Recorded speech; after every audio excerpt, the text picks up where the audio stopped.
All right, well, welcome to this chat with Kris Prochaska and we're talking about human design.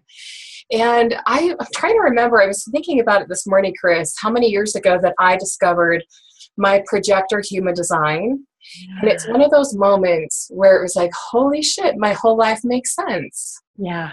I've been spending a lot of time beating myself up for the way that I naturally am.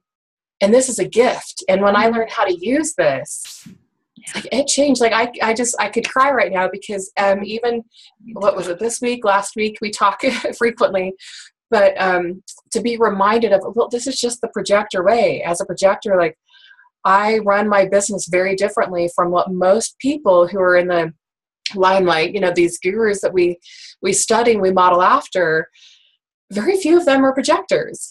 And so it's been really helpful to understand that. And I've avoided and gotten out of so much confusion. And even this last week, I was just feeling confused about some things I was going to be doing in my business. And you brought me back to like, this is why that feels heavy. And you remind me of that human design. So Kris, why don't you take a minute and talk to us a little bit about your background, because you're such a phenomenal leader. I mean, you're developing this incredible body of work of Scared to Sacred leadership. You're a TEDx speaker. You live in Oregon, right? I always get Oregon and Washington for some reason. I used to live in Washington. Yeah. That's why I'm like, hi, Tina. I know I recognize you. I love it. 2 kids. Like you're just a phenomenal human being. So tell us a little bit about your background. And you've got a really amazing background as a psychotherapist turned, what you're doing now, which is so vast, really the powerful work that you do. So yeah, just share with us your background and also what is human design for those people who don't know. And then we'll dive into the different human design types. Awesome. Okay. So first of all, I just want to welcome everybody and thank you, Angela, for having this, because it's so much my passion. And every time I work with entrepreneurs and they're like, God, I'm trying to do it this way and that way. And I go, God, let's look at your design. And wow, it's right here. Here's just make a little tweak on the dial. It's usually not this radical, like, we've got to change everything. Right. Very rarely is it something like that. I keep looking down. I'm looking at all your faces down there. So, it's really often just a slight tweak in the dial of bringing yourself more in alignment with who you truly are. And then I just want to say a special hello to the Australian folks who are getting up at 6 a.m. to show you this, because this is the best part about doing something like this is I still have my jammy bottoms on, even though it's 11:30 in the morning. This is my on top. It doesn't matter what's happening down below. From the waist up. It is. And it's so true, because this is such my generator type. So I'm a generator, and I'll dive into the background here in a sec. But this is such my generator type that I just get going on something, and then I'm like, oh shit, I gotta get going, right? I gotta go to the next thing. How many of you know that, right? And especially if you're a generator, and maybe even if you're a projector or other type as well. But anyway, we'll talk more about that. Angela mentioned it briefly. So I used to be a psychotherapist doing more energy work. So I did a lot of energy psychology. I had a certification in that. I mean, I still use it, but not as much. And how I became introduced to human design is that, my clients were coming to me, and they were coming to me because of fear of speaking, fear of cold calling. I mean, all kinds of different things in their business and in their life and relationships. And there was always this feeling of, there's something wrong and fix me. And I came to this place where I was like, we cannot make someone all right by focusing on what's wrong. That doesn't work. And I didn't know anything other than that. And so I started down this path of really developing more work about, okay, if we're not listening to those little voices that are telling us what's wrong with us, what are we listening to? And we're listening to that sacred inner voice part of ourselves. And about the time that I was developing all of these ideas and writing a book about it, human design came across my path. And I started looking into it. I had a reading for myself, and I still go back to that reading, and that was 5 years ago or something like that. And I still go back and listen to it or look at my notes and go back to my resources around that and go, oh, there it is. It's right there. And one of the things that I really like to tell people, my perspective of using human design or any type of typing or personality or energetic description of who you are, archetypes, any of that, is to take it and own it in the most expansive, highest vibrational way.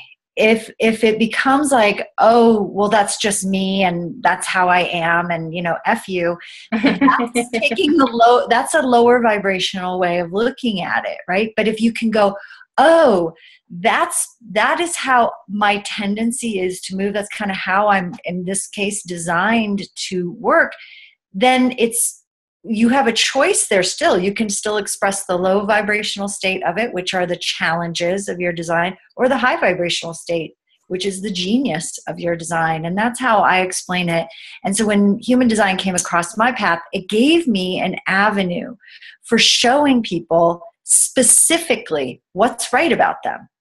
And all the things that they were making themselves wrong for, I could map it out and show them, here, you're judging yourself and trying to fix this thing, like tapping like a crazy woman or man, trying to clear this energy, when in reality, it's who you truly are or who you be in the world energetically. And so you can't fix that. But you can express the highest vibrational state of it. And again, everything in your design has that range of vibration where you're in the high vibrational state, which will show up as your genius, your gifts, and then the lower vibrational state, which is your challenges. And we all have them. So that's how I use human design, how I see it. I also do Akashic records, not as much like healing work in there as much. What I like to do is go in and discuss with the soul, who are you at soul level? And then, so your soul design, and then blend that with human design, especially with entrepreneurs, to say, yes, this is what your soul, your true soul essence, which doesn't change lifetime to lifetime. This is what that design is. And then human design is, specific to this lifetime. So it's like, how are you designed in this lifetime to express that soul gift and those soul and challenges? The soul has challenges too. How are you designed to work through those as you develop, moving from a scared or lower vibrational state to sacred, to that higher vibrational state of your design? And how are you doing that in your business? How are you doing that in your life, your relationships, but especially in your business? So, that was a lot. No, it's so great. And so this is why, there are a lot of people who do human design. This is why Kris is my person.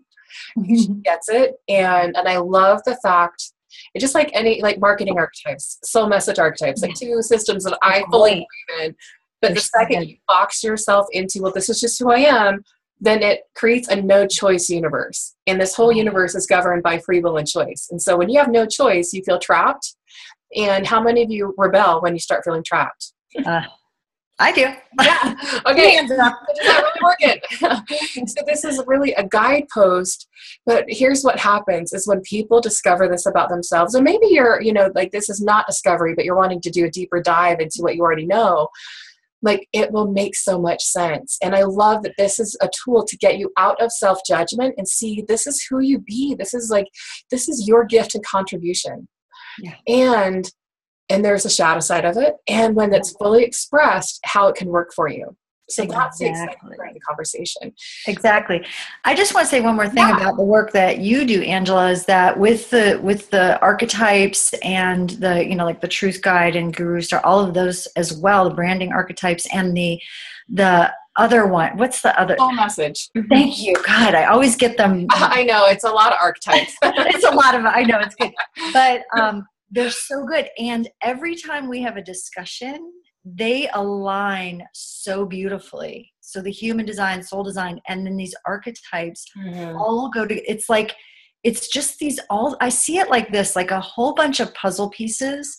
that you're aware of, but you're not really sure how they go together. And I feel like a lot of the work, and Angela and I have discussed this a lot around, for me, putting that human design, soul design, and then when you see it over the top, you can see there's another design over it, which is really your divine expression. And then what Angela does is able to take her work and then say, okay, let's take it to the next level. And how do you market that? How do you bring that out into the world? So a lot of what I do is sort of the preliminary work, if you will, like, who are you? What's your purpose? What, and how do you best do that? And then say, Angela, and you're right there, Angela, that's what I'm pointing to, is, then go work with Angela. She's amazing at then being able to help you express that even more in the world. So. And this is why, like, this is a sacred partnership with Kris and I, like, been diving more into this. So yeah, thank you so much. Thank you everyone for being here. And so in a moment, after we talk about what is human design, because I think it's fascinating, I want everyone, actually, while we do that, if you have not run your report yet, then you want to do that after this training. But put in the chat box, what is your, I almost said archetype. What is your human design? Because I'm curious to see who's on the call. That'll be fascinating. So what is human design, and how, because it's a very complex system, it's surprisingly accurate. Like, it just boggles my mind how accurate it is in my experience. Yeah. So what is this? Yeah. Cool. So everybody, when you put it in there, put your type and your authority. So like generator, emotional clarity, or generator gut, or projector, spleen, or whatever. Okay. So that way we can watch it. Okay. And I can speak more to some of those things, the nuances of it. So human design it pulls in the human chakra system. It pulls in, God, I hate being perimenopausal. I apologize. It's like I know this stuff like the back of my hand. And then as soon as I go, like, let me have a word, that very thing, it's like gone. It's just, what the hell? You're in good company. It's all anyway. I do have all of this in my head somewhere, but so we'll see if hormones allow me to bring it out today. So the chakra system, the Kabbalah, the I Ching, genetics, quantum physics, and also, what's the last one? There's one, and I can't think of it right this second. What's that? I Ching, or no? I'm making. Yeah, I said that one. Genetics. So genetics, literally, are genetics. Okay. So it pulls together all of these different systems and puts them all in one. So, and then the other thing I like about it is that, astrology. That was the other one, astrology. So you of said, course, because we're looking at your birth date, right? And I won't go into how it pulls all of those things together, but basically when you think about it, if you just took any one of those systems, which are incredibly rich and ancient systems, except for quantum physics, we're just learning about that right now, but they have so much depth to them, and a lot of them explain the journey of the soul and explain energy. And we're all energetic beings, and we communicate energetically first and foremost. And so what I tell people is your chart is literally an energetic map of how you show up in the world. And our charts are communicating with one another all the time. And something that has helped me to really understand this. So back when I was doing energy psychology and energy therapies, I was really playing with this idea of energetic communication, how we are influencing one another energetically all the time, whether that's emotionally, mentally, spiritually, just, vibrationally. But it was kind of like, well, how do you show that? How could you actually show somebody how that's working? And human design literally shows you how that's working. And that's so fun to be able to take two charts, like a couple or a parent and a child, and say, here, when you overlap them, here's what the dynamic that is created. Literally another chart is created when you're with somebody else. And that's why when you're with certain people, it feels really good. It's like your simpatico, right? Your energy flows and it's like, oh, we have so many ideas.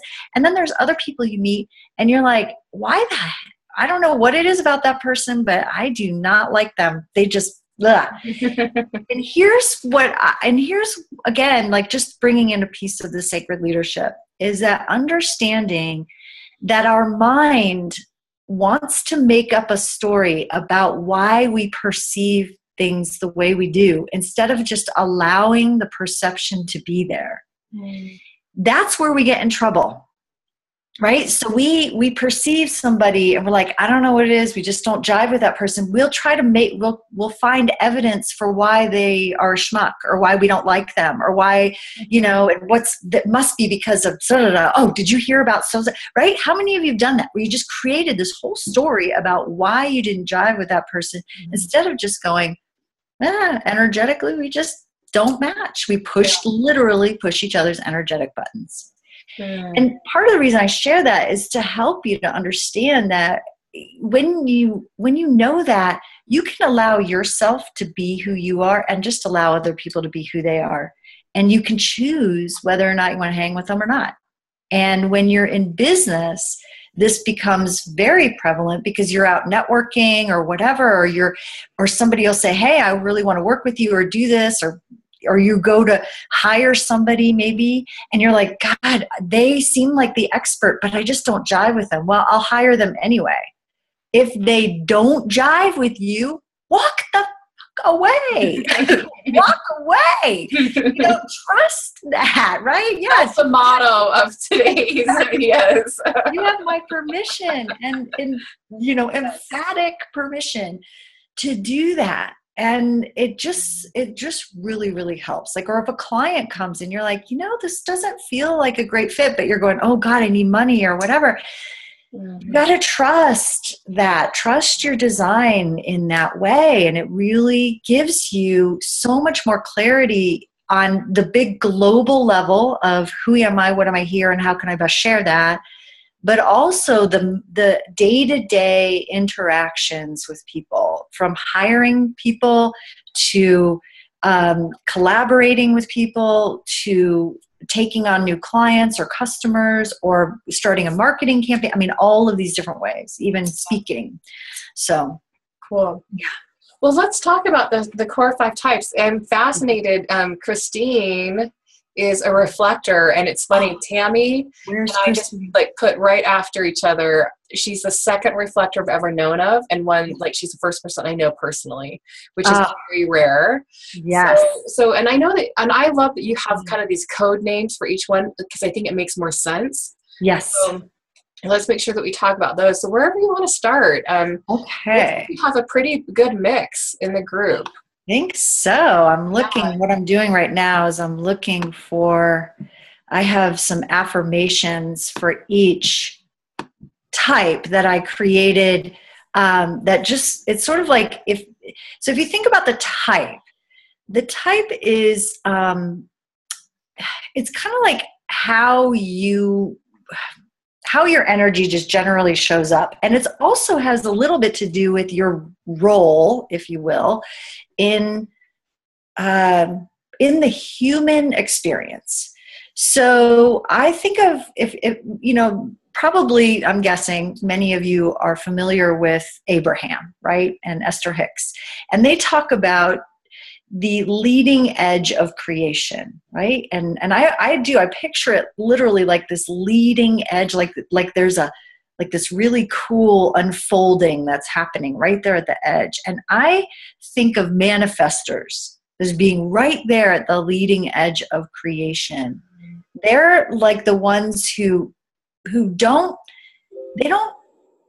ask for permission to, hey, should I go in this direction? And they're the initiators, right? And they're like, I call them the get-her-dones, because once a manifestor decides to manifest something, has an idea about it, oh my gosh, get the hell out of the way, because they will get you out of the way. They won't stop. They won't say, hey, do you want to join me? Do you want to, come along or anything like that? And that's part of the challenge for the manifestor. And so what happens is they're like the leading edge of creation. And I'll share the mantras here in just a moment, but the next we have the generator types. And generator types, there's two different kinds, right? We have a pure generator, who I call the resonator, and I'll explain this in a moment.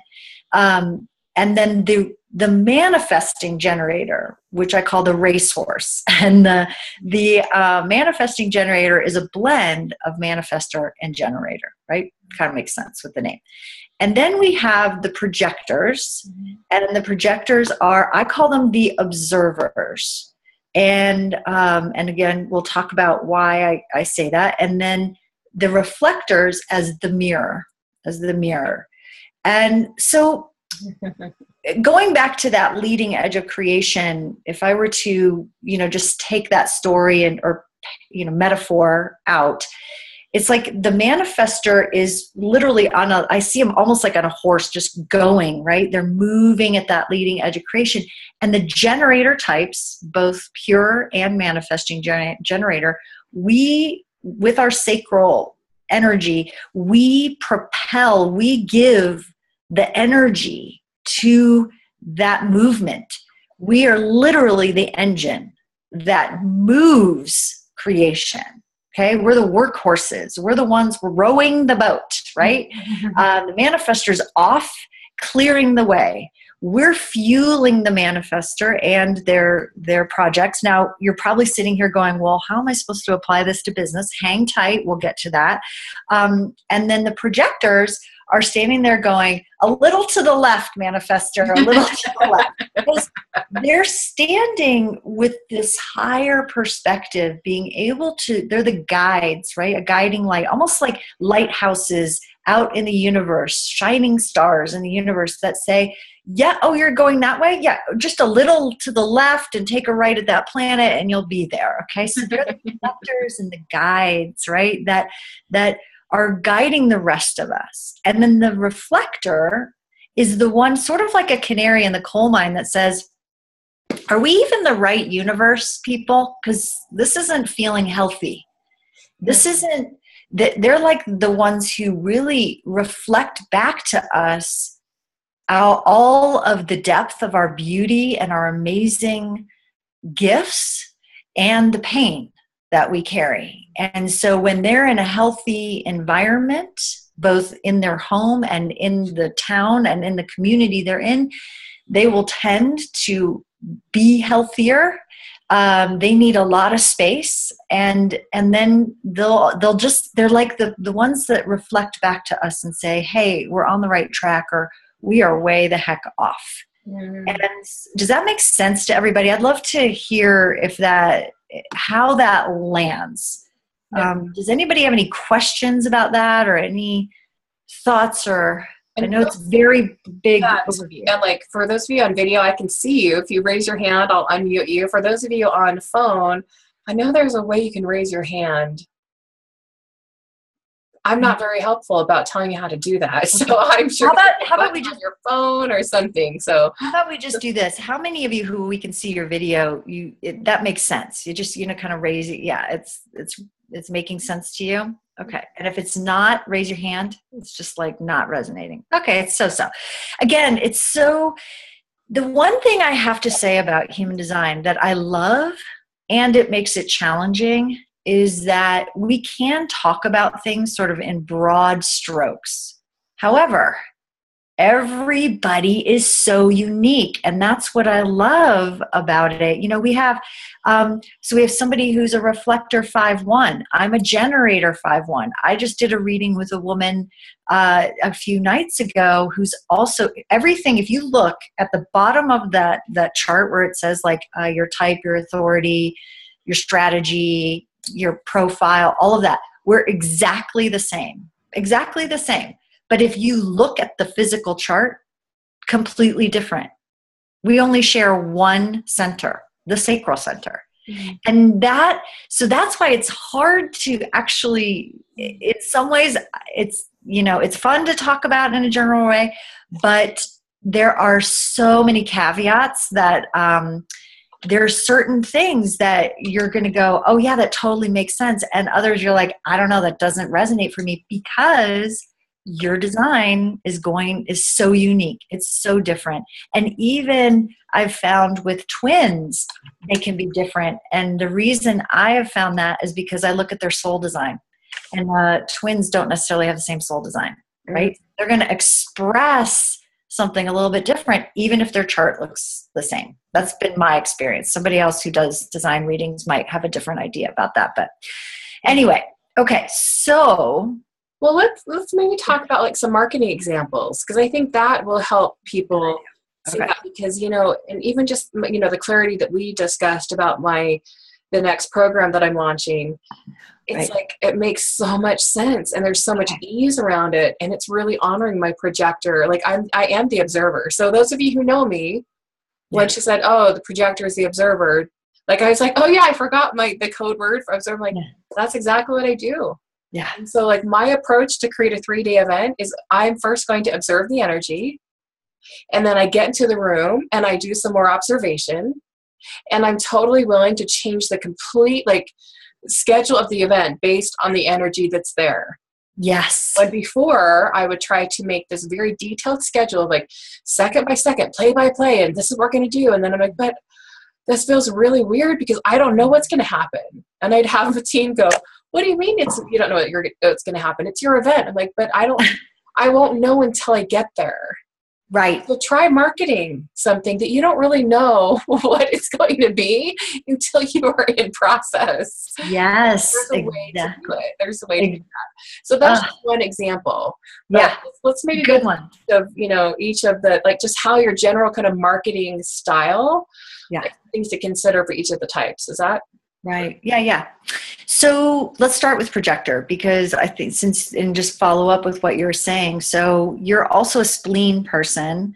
Her authority is spleen, Angela, and some of you may also have that. And it is like instant recognition or something like that on some of your charts. It won't say spleen necessarily. It'll say something like,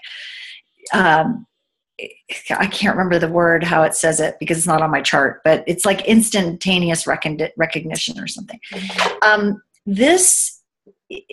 it's split second. Like you are a split second, something's off.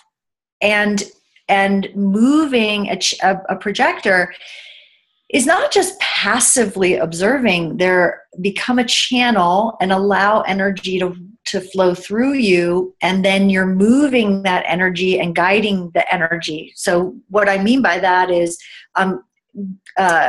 projectors are natural connectors, natural collaborators, natural people who go, oh, you need to meet this person and you need to go over here, and the energy over there needs to shift. We got to move something over there. Now, okay, some of you may be generators and you're very intuitive and you're another type or manifestor and you're like, I do that too. Of course you do. We all are going to do some of that. But I want you to think about this in terms of being like really in that mode of what's most natural to you, especially in marketing. So when Angela tried to go out there and be like, okay, I'm just going to sort of ignore what my spleen is telling me, ignore the energy and just follow what other people are telling me to do, it never works, does it, for you? Well, it does. So it's a kind of exhaustion that I don't know how to describe. Right.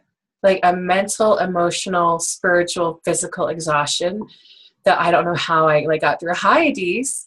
But I'm looking at Adese and Lori, who are both projectors. Yeah. And Lori works with people in their bodies and health. And it's like, can you see yourself, like, Lori, you just know, like, oh, you're watching the person, you're observing them, and you just know what things to pull in. But it's like you have to see their energy, whether physically or, not emotionally, mentally, or, energetically. Yeah. And then and then you just know. And the other thing about projectors, and I don't know, this is where I don't know a whole lot, like if it's just universal, but the whole wait to be invited. Oh God, yeah.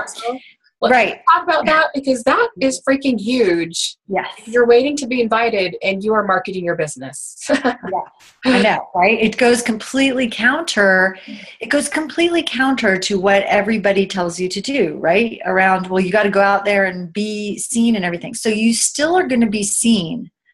But what happens is that, and I see this with projectors, and the reason I call them the observer, so actually Angela helped me to come up with this name observer, because the first time I came up with the name to try to describe the maybe the experience of the projector, I came up with wallflower. And it's way too passive. And I was like, no, I've been a wallflower my whole life. I'm not doing that in my 30s and 40s. Exactly. And it didn't necessarily empower, but the reason I was calling it that was because if you're a projector and you're not acknowledged or invited, and you're over there going, hey, you need to do X, Y, Z, it is remarkable how quickly you will be shut down. It's like you're not even there. It's like you're talking and nothing's coming out. Even though you can hear yourself, it's almost like nobody can hear you. Mm-hmm. And does that make sense to you projectors? If you go into somewhere and here's the thing is that as a projector, you can see what other people can't see. You can see all the dynamics and the energy and all of that. And if you come in there and you're like, oh my God, we just got to change this up. You got to do this. You got to do this. You got to do this. If the person or people or group has not said, hey, what do you think, Angela or Lori or whoever, who's also the projector, if they haven't acknowledged you, or even this could be an acknowledgement. Mm-hmm. Like, come here. I mean, it doesn't have to be like this engraved invitation. Oh, Angela, please come over and share your wisdom. It doesn't have to be like that. It can be, what do you think? But that would be fun. I would like. Yeah, wouldn't it? I mean, that would be awesome. It would be awesome. But here, let me give you an example, because this may resonate a little more deeply for you as the projectors. So I observe a lot of kids in my life because I have kids, and little kids come over to play at my house, and I can almost always tell the projector. And I mean that, and it just shows up very much for kids, is that the projectors are the ones who are like, they want to contribute and they can see what needs to happen. But if they haven't been invited into that play group, or I'm watching them on the playground and stuff, and they come over and they're like, hey, I think if you do it like this, it'll work out better. The kids will just be like, go away. It's just all, it's like rude. And I go, oh shoot, no. Because the projector has this great ideas. You guys have amazing ideas and you can see what needs to happen. But if the group or the collective hasn't said, hey, come over and tell us what you think, and they've acknowledged that, it can feel very gawky and awkward and sort of like, does anybody even care or see what I see? And I would say to you, most people don't see what you see. And so it can be very difficult to stand there and have an answer or have a message and feel like it's not being seen or heard or received. So the mantra that I tell my projector clients is, I succeed when I go where I am wanted and appreciated. I succeed when I go where I'm wanted and appreciated, not where I'm needed. Not where I'm needed. You'll find plenty of places that need you.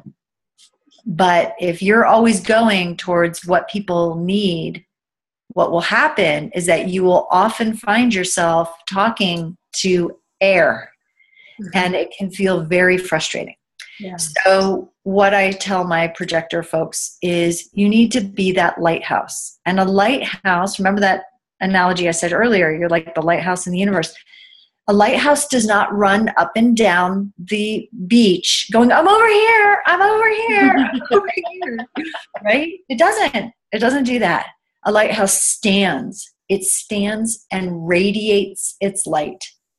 It stands in its glory and its expertise. It is an expert at shining a light. And you, as a projector, are an expert at shining your light in a specific way. If you're not clear what that way is, then, we can talk, but you have something. And when you stand in that and you hold that and you radiate, you just stand there and be that. And when I say stand there, it doesn't mean you're not taking any action. It means that you're putting your content out. And I would say that Angella does an amazing job of this. She just stands in her expertise and she just shares from that place. And she shares with the people who appreciate what she has to say. And they in turn go, tell me more, or let me share that, or let me collaborate, or whatever, right? Mm-hmm. But before, if she was like, well, these people need me and I need to go find a way to help them, it was like exhausting for you, right? Well, and even let's just take a look at speaking and here's the other thing I want to just open up the space for. So we are talking about projectors right now, but you might know a projector, you might have a child or a spouse or a client who's a projector. So pay attention to some of these qualities, because especially when you're working with clients, I have all my clients fill out their human design because I want to know this about them, because I know that they're going to be marketing and expressing themselves differently. So I just want to open up that space. And you're like, when are you going to get to my turn? It's like, there's relevance in all of this. So there is a coach telling me like, oh, you want to do speaking? Okay. So you need to apply and reach out to 30 people a month, one person a day. I was like, not for projector. Like, okay though, but if that's what I have to do. And I would have the list and I would never reach out to them. It felt so awkward. Yeah. So, but when I'm invited to speak, I'm like, oh, yes. And so then for projectors, like, just because you're invited, you still have to do like a little step. It's like, but is this a match? Because if there's a lot of flattery, it feels really good to be invited. But if it's not your audience or it's not your gig, then that can be a distraction. So that's just one example. Like, how do you get speaking gigs when you're not going to be the one out there like, hey, let me do this. And so this is where an assistant can come into play. But this is like the energetic work of the access question I've been asking is, what energy, space, and consciousness can I be to be invited to share my message with thousands of people?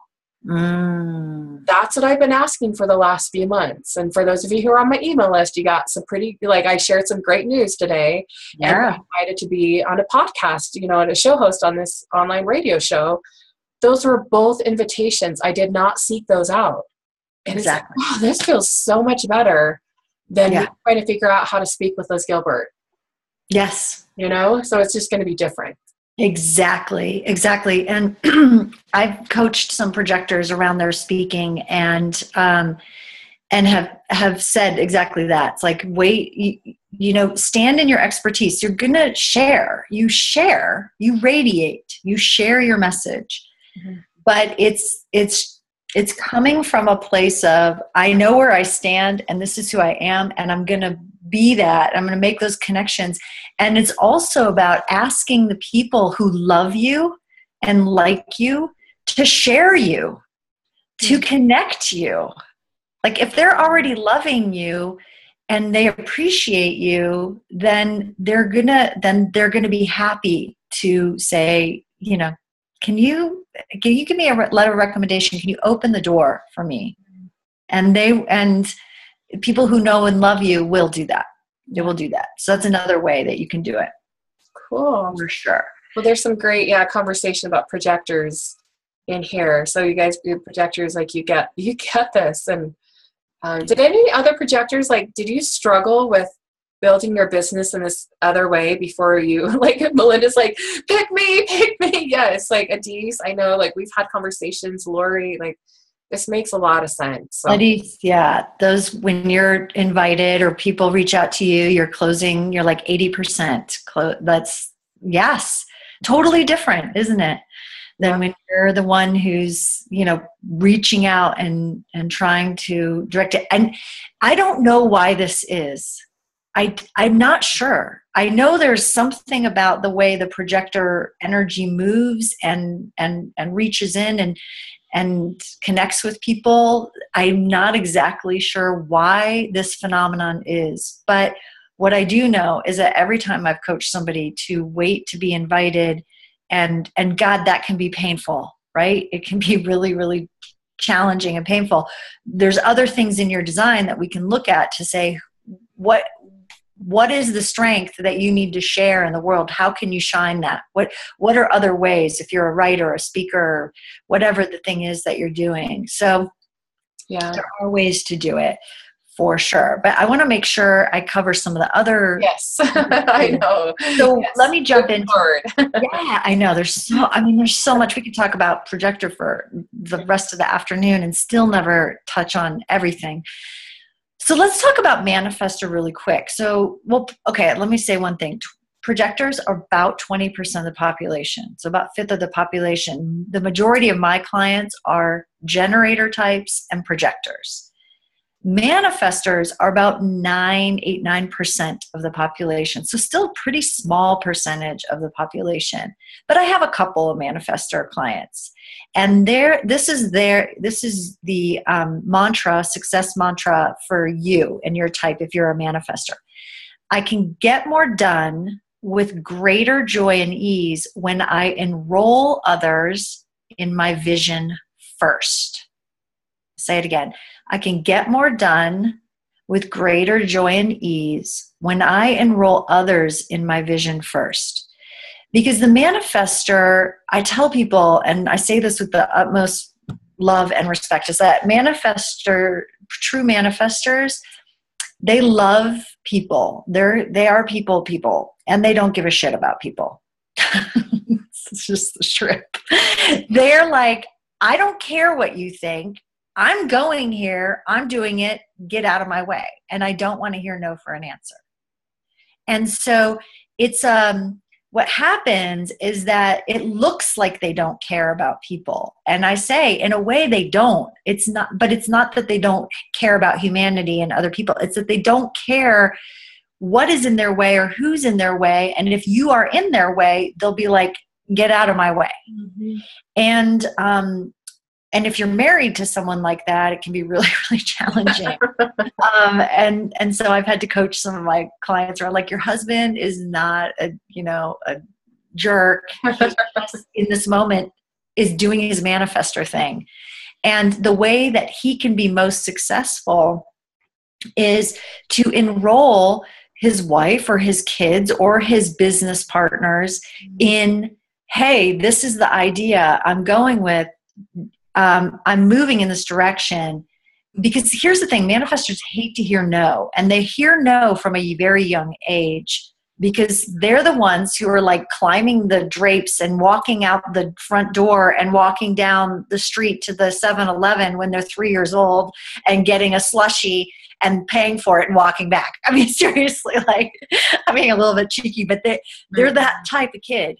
They're so precocious, and they just seem to be able to go, I want that, I'm going to go get it. And they'll climb up, to the topmost cupboard and get that thing. And you're like, oh my God, like, what is going on? And so they get used to hearing no, no, no, no. And that just makes them even more rebellious. But if they go, hey, I want that. Can you help me get that? And then what happens is that people will, if they, we won't go into parenting too much, but let's talk about it in terms of like building a business. If they're saying, hey, I'd like to move forward in this way, are you in? How can you help me? How can I help you?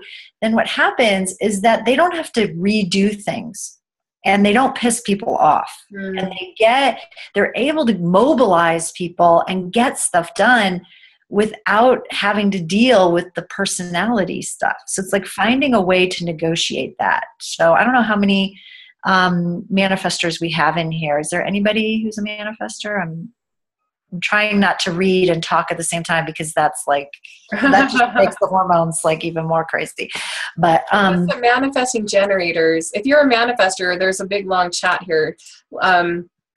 Let me know if like you're a manifestor. So okay, great. So and now manifesting generators they have a little bit like that too, because once a manifesting generator gets an idea or gets like something like a dog on a bone, they're just like, yeah, get out of my way. So they can step into that manifesting kind of like, get out of my way. And And so that's where they're going to start to look a lot like a manifester. Mm-hmm. But let's talk about the generator, and then I'll come back to manifesting generator, because then it'll kind of make more sense since we just talked about manifestors.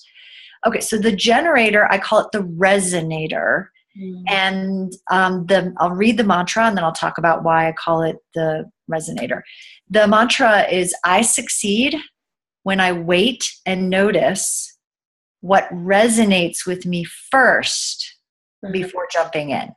I succeed when I wait and notice what resonates with me first before jumping in. Mm-hmm. So the generator type, their strategy is to wait to respond. So this is true for all generator types, including manifesting generators, right? So think about it again. We have the manifester who has an idea and is like, I'm off. I want to go do this. The generator has to wait to respond to and figure out, what do I give my energy to? What am I giving my life force energy to? I think Victor had asked it before, and I wrote it down somewhere, and now I don't see it right here. I think I wrote it on another piece of paper in another room. He said something about being an enterprising entrepreneur. Is that what it was, Angela? Yeah. Something like that. Yeah. And I'm wondering, how do you do that if you're a generator, because you're not an initiator? Mm-hmm, mm-hmm. And again, this is like just asterisk caveat, okay? Tons of caveats on this, because it really depends on you, your soul. Are you a speaker? Are you are you mobilizing people, inspiring people? Are you more of a behind the scenes person, right? I mean, it really depends on your business and what you do and how you're going to build it. So again, please just understand, I'm being as general as I can and trying to be as helpful as I can.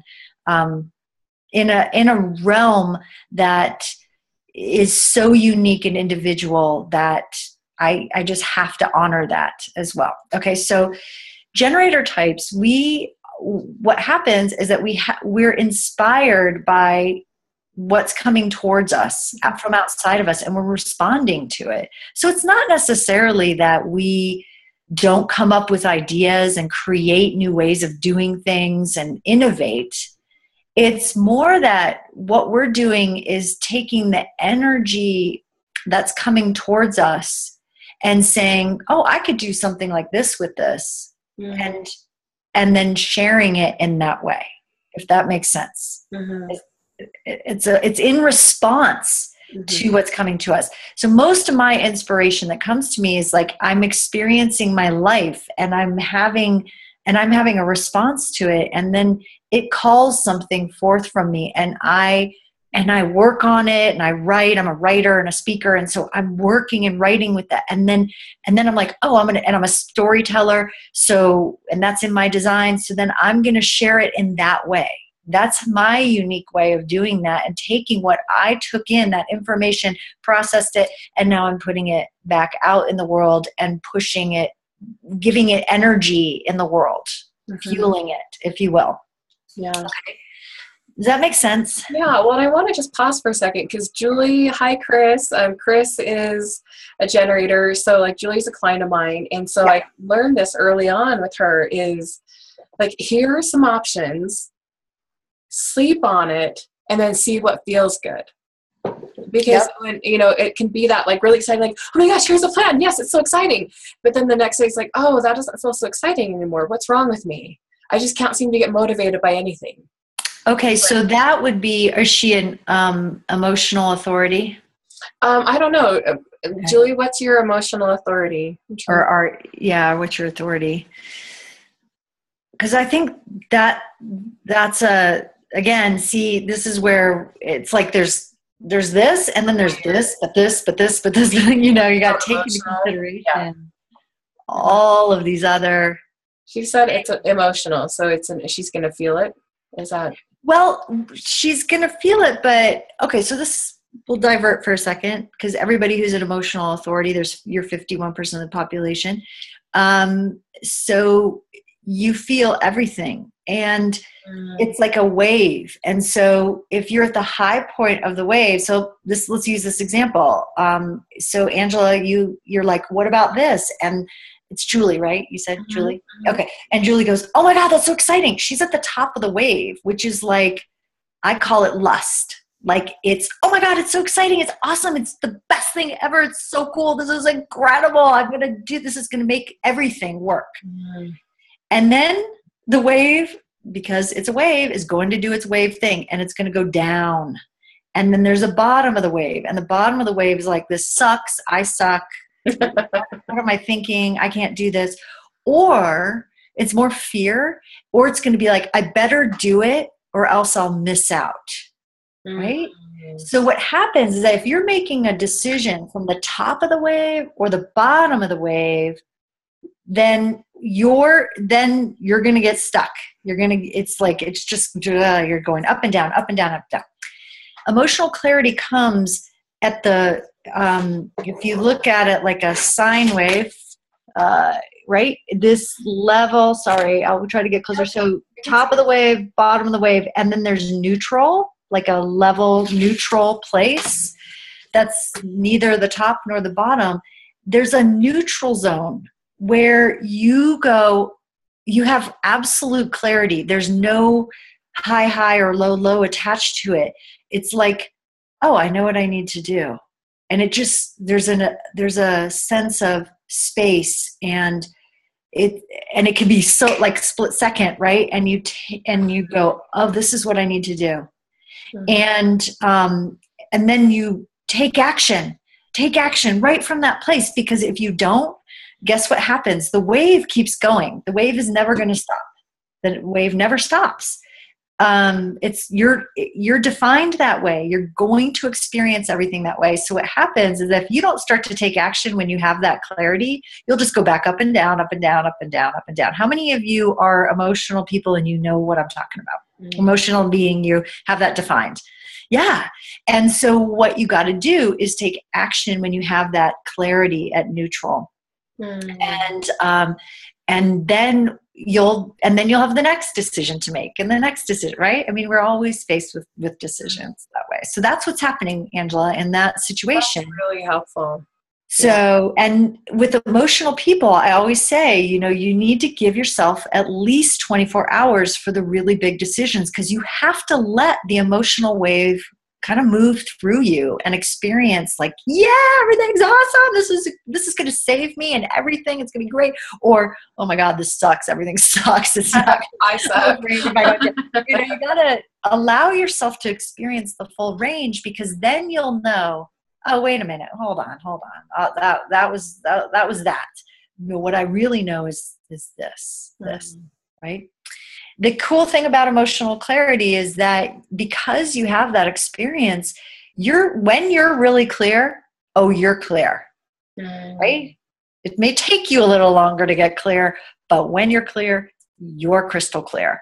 Whereas for gut, spleen, these other more subtle, intuitive self, maybe you're a self authority or heart authority.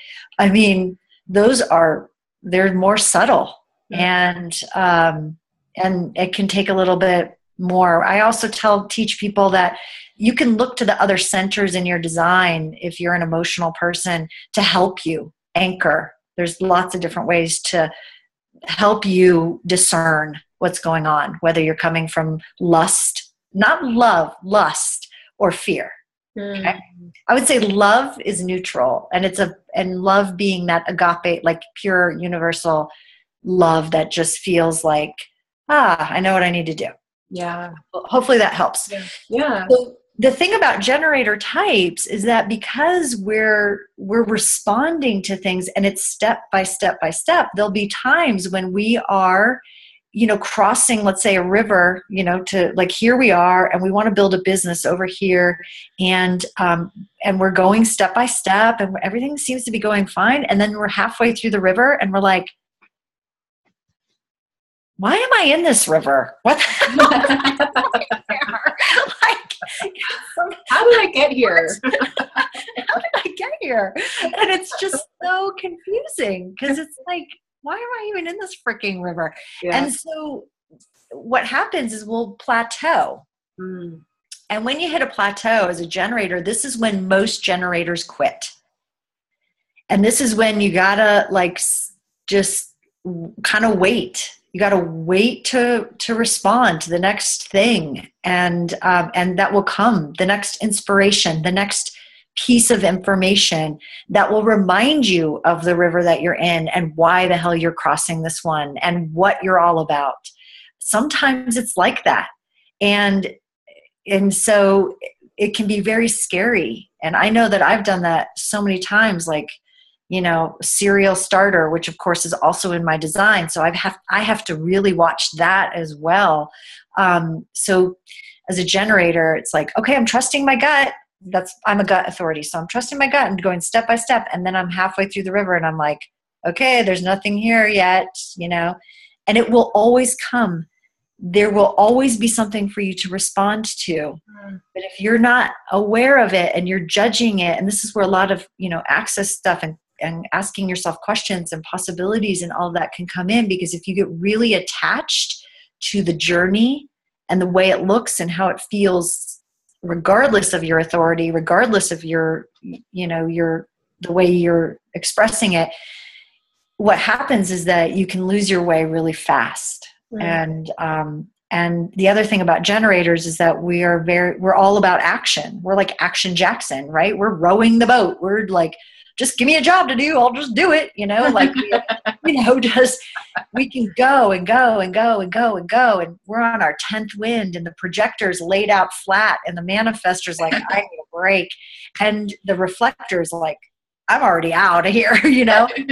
And we as generators can just go, go, go. I'll give you a quick example. So this morning I'm working on revising a training that I just created. And what's cool is that, so I create it and I'm like, oh, this is awesome. And then I get feedback that I'm like, oh, you know what? This actually is a full program. It's not a free program. It needs to be a full program. So then I go, well, what's going to be the free one? How can I help people to know that they would need this thing, right? So I get in there and I'm halfway across the river, right? And I'm like, I just want to quit because I just worked so hard to get this done. I don't want to do it. So I've had to sit and wait because what my generator in me wants to do is just like all Action Jackson all over it and just start hammering something out instead of waiting for the next piece of information to come in so that I can build it out mindfully, consciously, and so that I only have to do it once. How many of you as generators are like, I keep doing stuff over and over again and I'm just keep doing it over and over again? I mean, projectors will do that too, but it's like you go, I'm just going to do it. I'll just get it done. And then what happens is that you find yourself going back and having to redo things. And if you're a manifesting generator, you're really going to be more like that, because what happens is that, you know, as a generator, we'll get stuck a little bit easier. Stuck and be good at the same time. The manifesting generator is like, I know what I got to do. Let's just do it. And what happens is that they'll, like a dog on a bone, they'll just go for it they can course correct faster if they're mindful. But if you're not mindful, what happens is that you end up just going, and not stopping. And then you get all the way to the end and you're like, look at me, I got all that done. And you have all these people left in the path of destruction who are like, you forgot that. And you're like, anyway. Okay. So I want to use a quick example about the racehorse because for those of you who are on the connection call chat that Shannon Hernandez and I did yesterday. So do you guys remember, for those of you who were there, I know Leslie and a couple other people, do you remember when she said, when she had this program and she just emailed people, hey, I just launched this program. I'm thinking about you. Let's have a conversation, see if it's a fit. Yeah. And she was like, yeah, I just do that. As a projector, I would rather die. I'm like, no, I will not do that. And so that gives you like a polar, like opposite example, but it's like, it's who she is. And the racehorse, and it's so great. This is one of the reasons I love finding this out about people is it's like for the racehorse, it's like, just because you're in like on the racetrack doesn't mean it's time to run yet. Yes. Yes, exactly. And you've got to make sure it's the race you want to be running. Yes. So so I love that analogy of the racehorse. Like that just makes so much sense in my brain. And so I'll go like to my clients who are the manifesting generators. I'm like, okay, so you have this thing where you're like, oh my gosh, it's so exciting. Just take a minute. Is this really what it is that you want to be doing? Is this the lane you're in when you're running? Is this the racetrack you want to be running? And is now the time? Or is your start time for this idea maybe a couple months later? Yep. But ask some questions around it so you can respond to the energy instead of just have that, like what I would call like the manifestor go, oh, awesome, we're here. Okay, we're in an arena. I guess I should run. Yeah, exactly. But it may not be the race you want to be running. Exactly. So let me read the perfect segue. Let me read the affirmation for manifesting generator. I succeed when I'm patient and listen to my gut response. Now, the reason I say gut response, even if you're an emotional authority, is that if you're a generator type, your gut is going to be your first thing that you listen to, okay? If you're emotional authority, it trumps your gut, but you always have to listen to the gut first, okay? So I won't go into more than that, but just that's why I'm saying gut, okay? Yeah. So I succeed when I'm patient and listen to my gut response. Take a step, reassess, then go for it, which is exactly what Angela was just saying. So I succeed when I'm patient, listen to my gut response, take a little step, dip your toe in the water, reassess, am I still in? And then if I am, go for it. If you're not, then stay in that reassessment and figure out which lane you need to be in. Very good. Yep. Yeah, people are saying it's frustrating because there's so much waiting. And so, do you have an antidote to that? Because that waiting can feel like, especially when you're seeing the manifestors out there making shit happen, and you're like, I'm just like, what should I be doing when I just don't know what to do yet? Right. So this is what I literally tell my clients. I'm like, go bake a fucking cake. Go do something. And that's a metaphor for go do anything else. Yep. Anything else, please. Go watch a movie. Go pet your cat or dog. Go for a walk. Go to yoga. Go for a run. Go do something. Go read a book. Go to the library or the bookstore and just browse. Yeah. Because see what happens is that when we're waiting, you know that waiting place that's in the Dr. Seuss, so the places you'll go, that page where it's like you're in the waiting place and you're like, it's a horrible place to be. Everybody's waiting for the snow to snow and and the water to boil and all of that. It's just a horrible place, right? But if you acknowledge, I don't know what to do yet, and then you release it and you go get busy doing something else and use that, because the energy wants to move, right? I mean, we want to move. That we have, especially manifesting generators, are like a racehorse pawing at the ground. Just give me something to do and I'll do it. Yeah. Generator, kind of the same thing. I'm like tapping my toes all the time. Like, give me something to do. I don't sit still. I'm not a sitter stiller. Like if I sit still, it's because I've had a drink and I can't get my ass up the couch. And I don't do that because I'm like, I'd rather not just sit there. So I'm always kind of doing something, puttering. And so I just allow myself to putter and clear. Like if I have a creative project, I clean my house. Mm-hmm. I just do something else to get the energy moving so that it's got something to do, so that I can be a clearer channel for it to come in. Yeah. So whatever that looks like for you, whatever your cake is, go do it. And have fun. Go have coffee with a friend, like someone who keeps popping in your mind, that kind of stuff.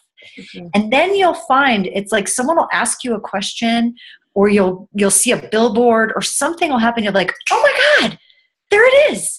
And you have something to respond to. And it's like you're off and running again. It's the most amazing thing I've ever watched. Yeah. But every time I ignore that and I keep pushing through and pushing through, like I was this morning, I was pushing through and pushing through.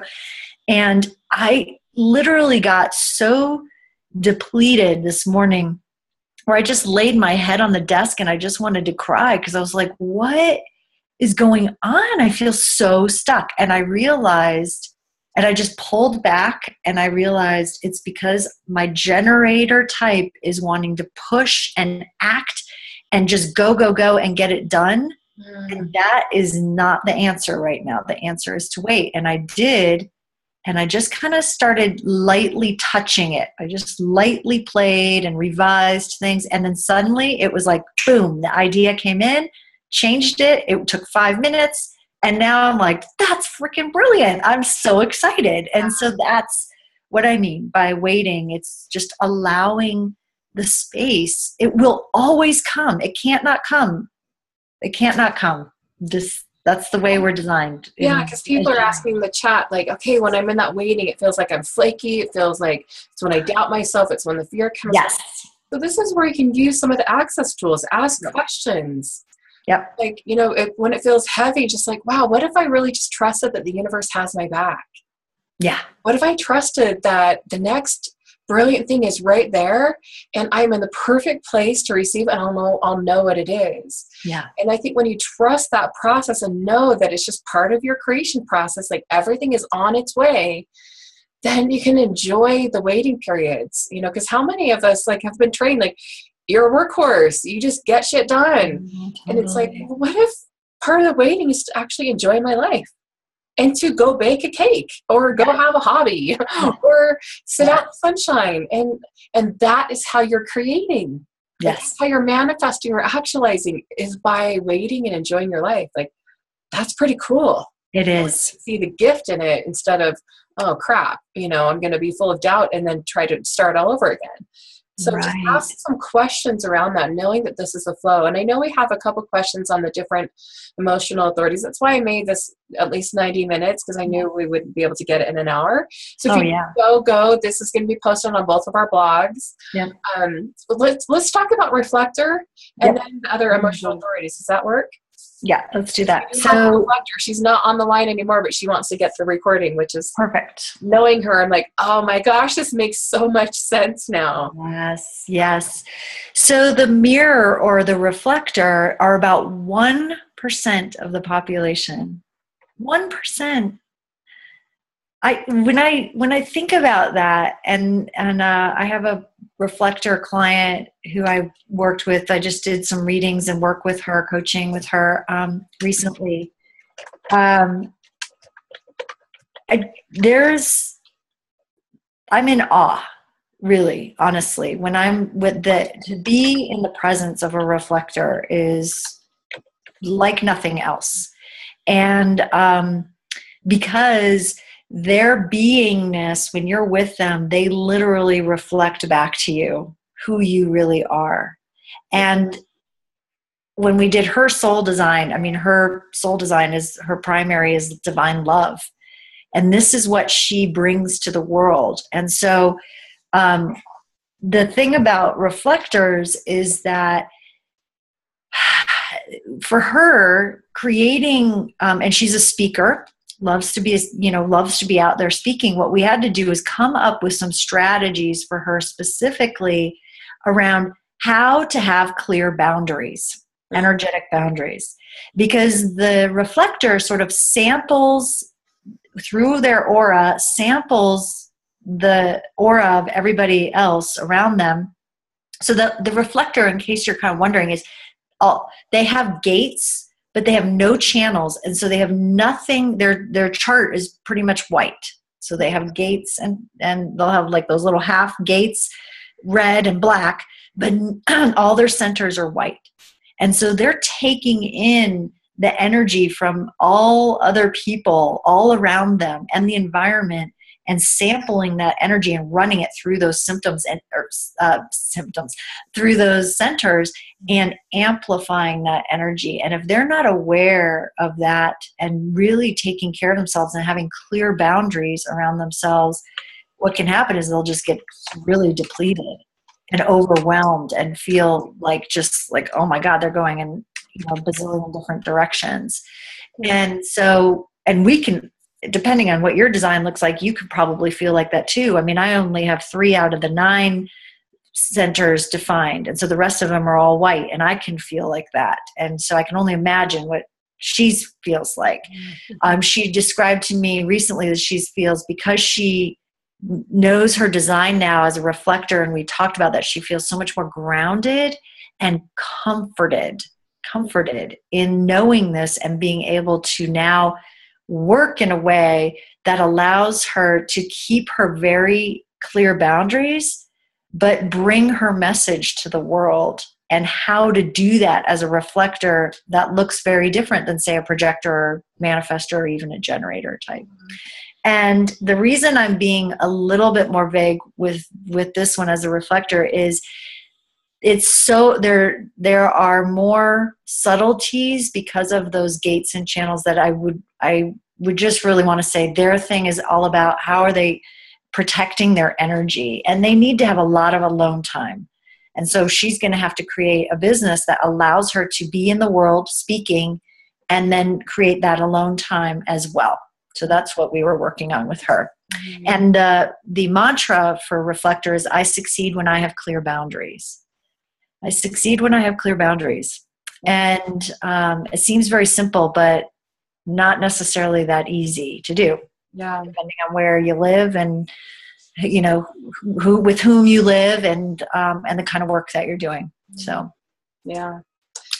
Yeah, so people are asking what the percentage is of each of the designs. Sure. I mentioned a couple of them, but maybe we can go through that because that's pretty fascinating to know. Yeah. So again, manifestors 8 to 9%. And I always get these two mixed up because they're so close, but generator is 35, manifesting generator 37, and I could have those numbers flipped. It's roughly 70% of the population is a generator type. So we're the majority. And again, we fuel everybody else, right? Observer or projector is about 20%, and the mirror or reflector is about 1% or less. There you go. Yeah. One other question that Tammy had, and then I want to go into the other emotional authorities, which I think is fascinating, if that works for you. Tammy said, what if you're waiting for a long time? Like you're in that waiting and you're not getting that next, like, here's what to do. When you're in that place, that's when people tend to come to me because what's happening is that it's not just about the design. There's something else that, well, without knowing you, Tammy, I'm just going to say what my experience has been, and then you can go, yeah, that resonates or not. So it's usually that you do know, but you're terrified to know. Right. And that knowing and then the action that knowing calls you to take is so out of the comfort zone that you can't even imagine it, or you're going, I don't know why I'm getting these messages. They don't seem to make sense. And then we look at your design and it's like, well, they make sense because of this, this, and this. This is where you're going to hold yourself back. Here's where you're doubting yourself. It's in your design. Here's where the way your intuition and the messages are coming in, but they're blocked because of XYZ that's happening. Yeah. And so if you're finding yourself in that place where you're like waiting and waiting and waiting for a really long time, my guess is that there's some constructs and some conditioning. Conditioning is when you're kind of taking on the qualities of other designs around you and thinking it's you, when in reality it's not you. And you're denying who you really are and trying to be like someone else. So it could be a little combination of any or all of those things. I know I have done all of those things at least at some point in my career, and then really like hired people. And that's why I love working with Angella, because as a coach, she is like, I want people to do what's their truth. And I have worked with coaches. I've spent a lot of money with coaches. Maybe you guys have too, where they're like, here's what I think you should do. And here's what worked for me. And I'm just following the person who taught me how to do this. And, blah, blah, blah, blah, blah. And I'm like doing it going, this feels so awkward. It feels like horrible, but I feel I'm paying them and I should be doing it. So I'll just use the skills that I do have to generate the cash to pay them. But I feel depleted, horrible, and exhausted afterwards. And probably a little resentful. Oh, very resentful. I'll just add my own word to that. That's why. Very resentful. Yeah. So I hope that helps, Tammy. I don't know if any of that resonated for you, but that's usually what I'm seeing. Like the woman I did the other day who has the same design as me that I was sharing earlier.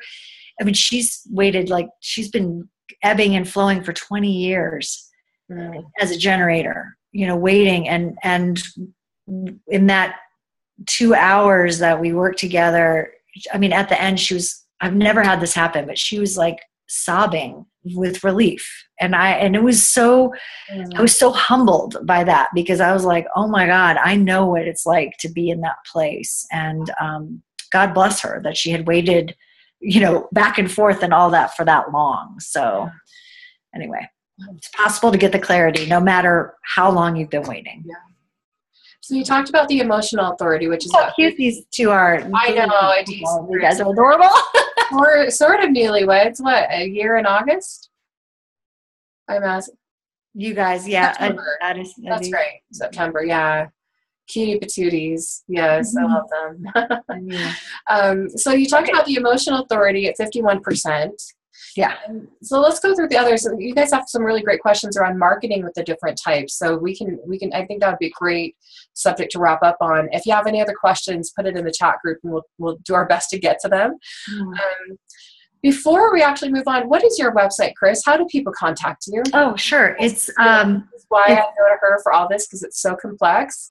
But to really get a deeper dive on what your human design and your soul design is amazing. So why don't you share that, and then make sure people have your contact info. Sure. It's krisprochaska.com. So I'll even just write it in the chat, or maybe, I can't spell my name, .com. So you can find me there, krisprochaska.com.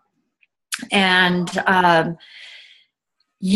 so there's some cool stuff up there right now. There's a Mastering Illusion program that's the one that's like 8 modules long, and it's going to be not free after I get this fixed up. So if you really want it, go jump in there and get it right now, because it's free. It's going to cost something after a couple of weeks. I had people emailing me saying, I think I should be paying for this. I was like, okay.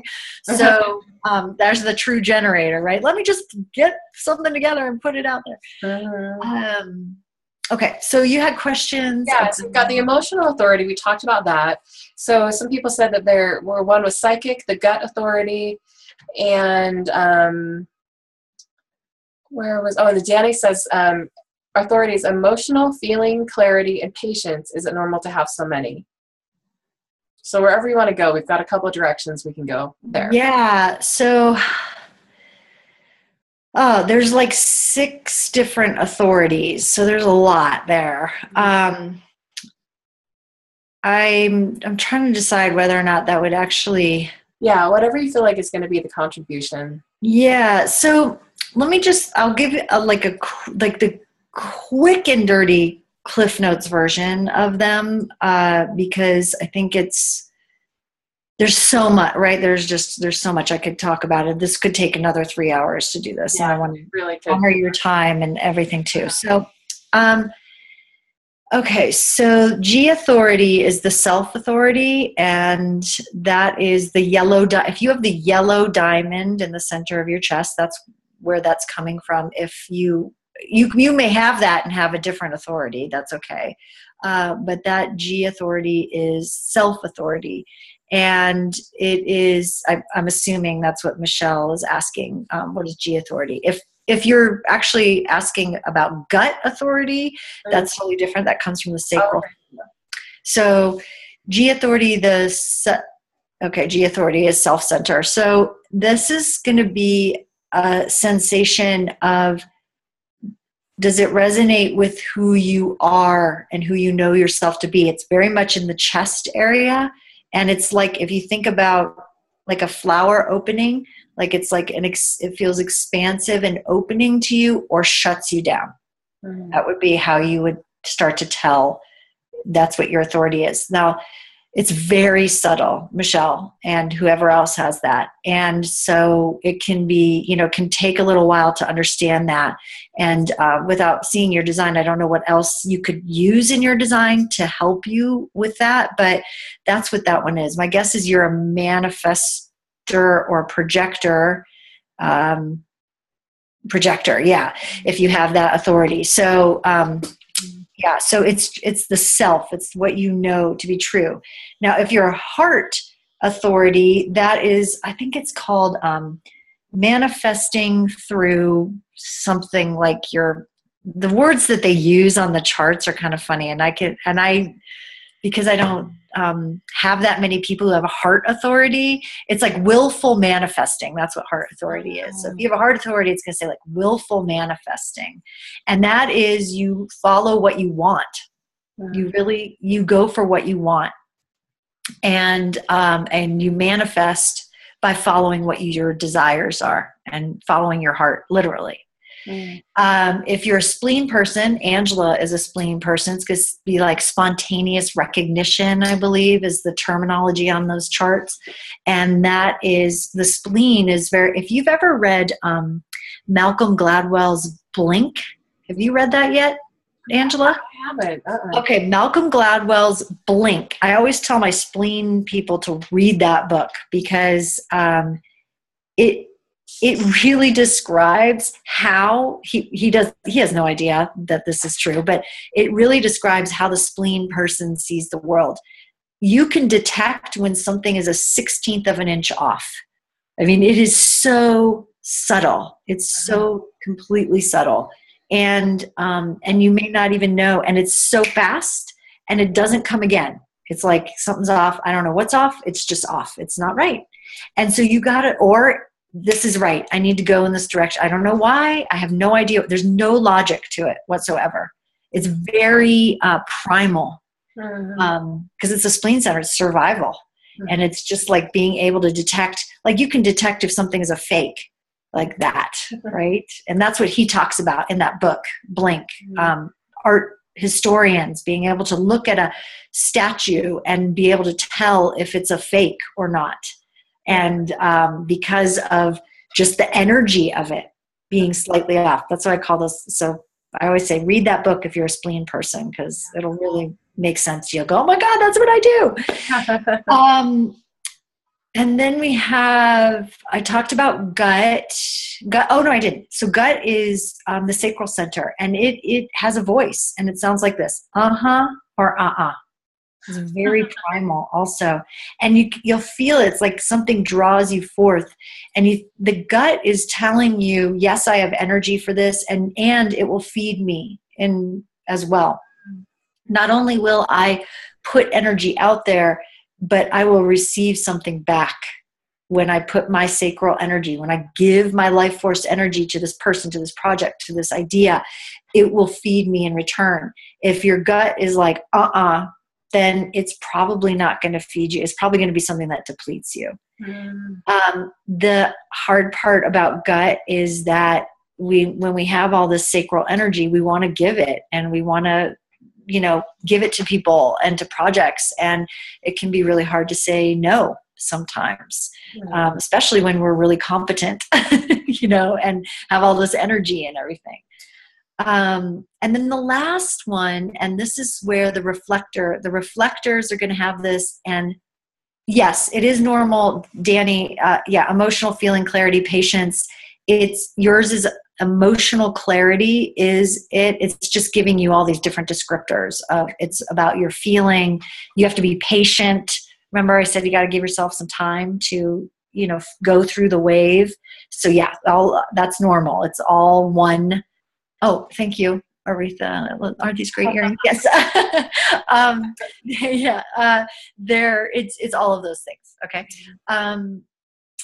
So the last one is the outer authority. So all of those other ones are inner authorities, and they come from different centers of our body. So, even though the majority of people have a gut response, meaning they're a generator type, remember our generators have the sacral center defined. So manifesting generators, most people do have to trust their gut. But when you're not, if that's not your authority, if somebody says, well, trust your gut, you might go, I have no idea what you're talking, that doesn't make sense to me. And so whenever somebody's saying like, oh, trust your intuition, I try to say like, what's your intuition and your authority? Because it is so different. And that somebody who has like, they listen from up here in their heart area, or that G center, the heart. I know it looks kind of weird on the human design. It's like in a different spot, but that it's going to look very different. Like follow your heart is going to look very different to someone who that's really their authority, right? So those are all inner authorities, meaning that the body is going to give you a response to it, whether that's through your solar plexus with their emotions, or your sacral center with your gut, or your spleen with spontaneously recognizing it, or your heart with your what you want, or your G center with who you know yourself to be and what's true for you and yourself. The last one is the only one that's the outer authority. And the outer authority is a little more, in human design, we say you never make a decision with your mind. The mind is a lousy decision maker. Most of us are taught to make decisions with our mind. It is a horrible place to make a decision.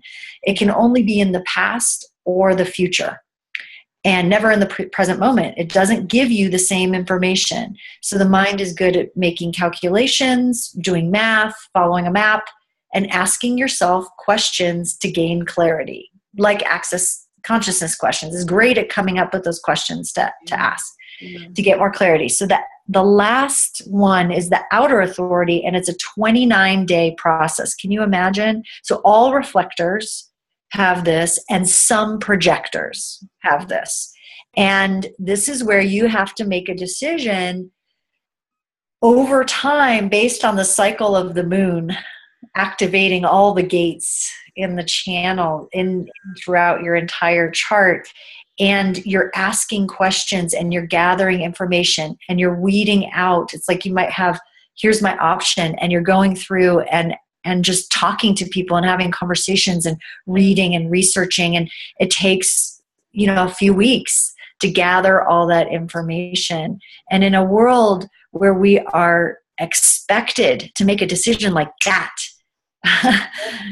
even you emotional people who are not really designed to make a decision like that, God bless you. I'm a gut person. I have to make them like this. And even then, sometimes I have a hard time. Yeah. So, can you imagine if you have 29 days that you got to explore something and really tease it all apart, that might be really challenging. So if that's you, there are ways to do it. And I, kind of give some suggestions to my clients, but it's really about having conversations and exploring all of those options. And again, after 29 days, if you give yourself that amount of time, you'll have even more clarity than the emotional people.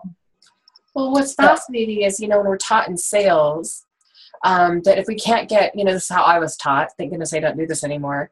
If we can't get a decision from someone right then we have to overcome objections. Right. And so when you're teaching, at a 3-day event, on average, the offer happens on day 2. So for those of you doing events or doing sales, you have 51% of the room who are an emotional authority. They need to sleep on it.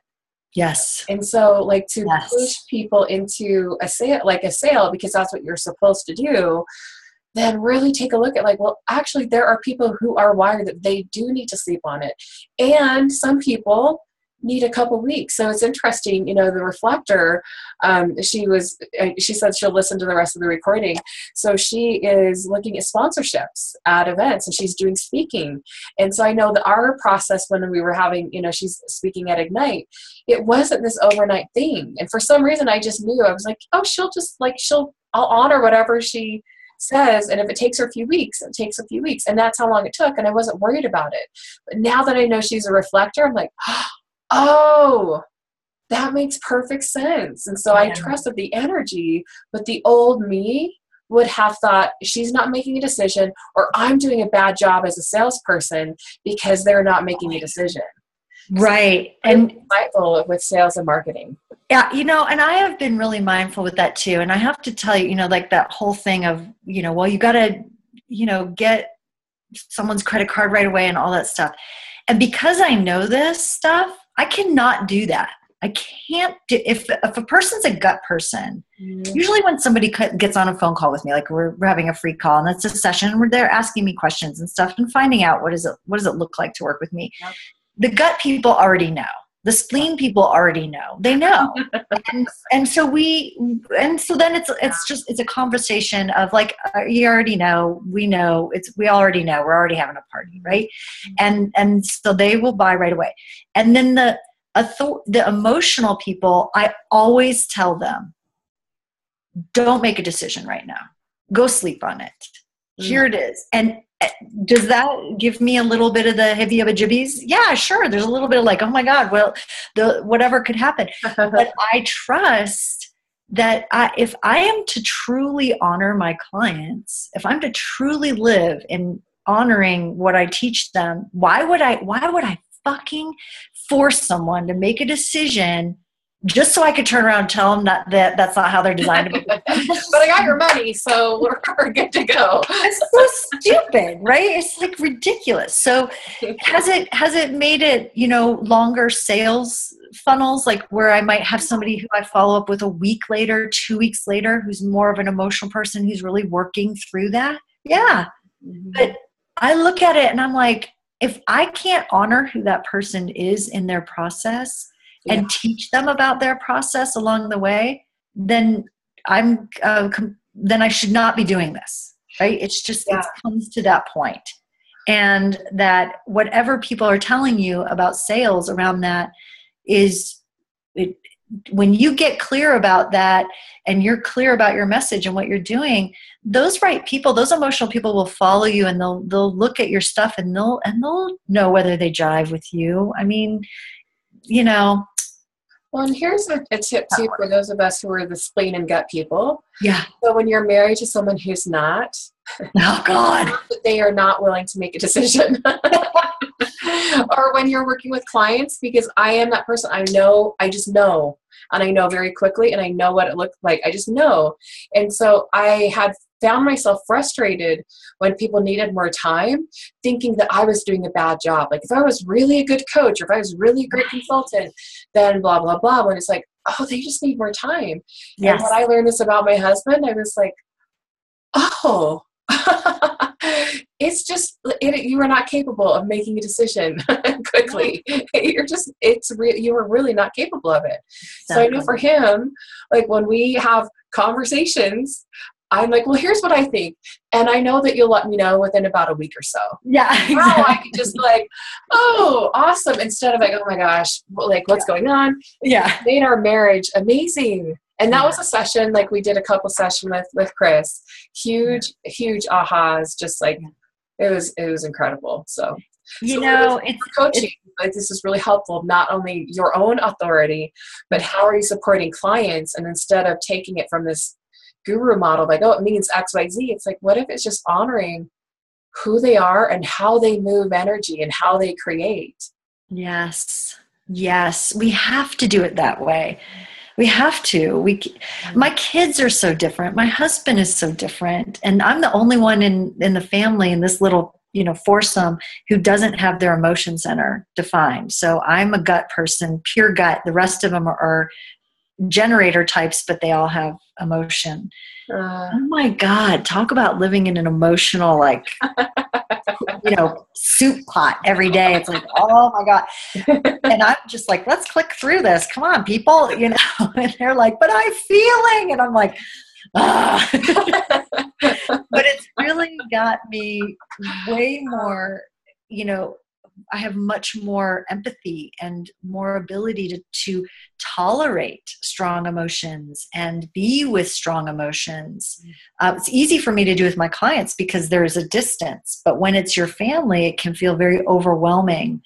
In those centers, like especially the emotion center, if you don't have that defined, it can feel very, if your partner or your kids or something are if they're off the rails, you amplify that and suddenly you're off the rails and they're like, what just happened? And that can really affect how you build your business. So I've really had to along the lines of building business in this way is like, look at my centers and see where I'm affected by the people around me so that I can go, oh, that's theirs, not mine. I need to stay on track for what I'm doing in my business and not feel guilty about it and not, still honor them and honor myself and not react to it. And that's another level of understanding your design that's really, really helpful. And I think, a good thing to wrap up with, I want to honor our time, but, some of you asked marketing questions, and we could probably do like a whole other 2-hour segment. So I would suggest looking at the marketing archetypes and your human design, because that will really help you. Like, how do you actually market yourself? Mm-hmm. But I think, for the generators, like I know a couple of my mastermind members are on the call, and we had a group call where there's kind of this phenomenon of like, I don't know what to do yet. And the coaching is usually, you have to make a decision. You have to choose. And for those of us who are gut authorities, and I just know, like, that's going to make so much sense to me. But people who are a generator and emotional, it's like, you know what? Now is just the time to rest or just to kind of be here for a second. But like what I said before, it's like that next step will reveal itself. And it's building that trust muscle and just knowing that you are in process. And even if you don't see things like moving and shaking, you're still manifesting, you're still creating, you're in the flow of your life. And so to stop judging that.